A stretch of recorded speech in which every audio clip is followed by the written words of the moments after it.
Brain आपका एक बार फिलहाल जो है वो ब्रेन को ट्रेंड कर रहे हैं कि ये आदमी फिलहाल ये मान तो जाए कि अभी ये समाज के लिए, पर्यावरण के लिए, देश के लिए खतरा है।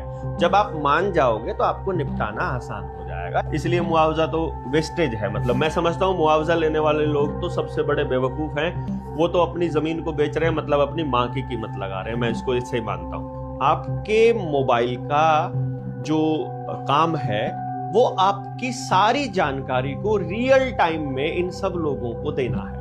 और आपके खाते में पड़े पैसे फिर पैसे नहीं रहेंगे, मुद्रा नहीं रहेगी, गोल्ड नहीं रहेगा, फिर वो ई रुपया हो जाएगा। जब वो ई रुपया हो जाता है तो उसके पीछे गोल्ड नहीं है। जब तक भारत की मुद्रा रुपया है तब तक आरबीआई को उसको छापने के लिए गोल्ड रखना पड़ेगा। कोई कानून ऐसा नहीं है कि आरबीआई को गोल्ड रखने की जरूरत नहीं है। वो कह रहे हैं पराली जलाने से तो प्रदूषण होता है, लेकिन टायर जलाने पर आपको सब्सिडी मिल रही है। वो वहां के लोगों को विस्थापन करने के लिए वहां गंदगी का माहौल, माइनिंग का माहौल, ट्रकों का आना जाना, सड़कों का टूटना, गुंडागर्दी का बढ़ना, टोल टैक्स का लगना, व्यापारिक गतिविधियों का बढ़ना, ये जानबूझकर चालू करने के लिए अरावली को तोड़ रहे हैं। तो इस अरावली के डेफिनेशन बदलने के पीछे भी यही खेल है। सुप्रीम कोर्ट भी इसके अंदर शामिल है, सरकारें भी इसके अंदर शामिल हैं।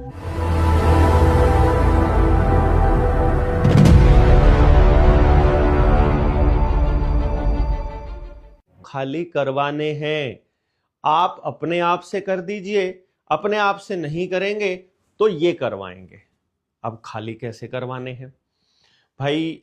आप शिक्षा के नाम पर, अपने बच्चों को पढ़ाने के नाम पर निकल जाओ, आप कोई प्राइवेट धंधा करने के नाम पर निकल जाओ, कुछ सीखने के नाम पर निकल जाओ, कोई दुकान खोल के या कोई किसी भी तरह की ट्रेडिंग के नाम पर निकल जाओ, किसी बिजनेस के नाम पर निकल जाओ, या फिर आप जमीन एक्वायर हो जाए आपकी तो आप अपने आप जमीन छोड़कर निकल जाओ, या फिर आप किसी राजनीतिक पर्पज से या विकास के नाम पर दूर कहीं ठेका मिल जाए, कुछ भी हो जाए।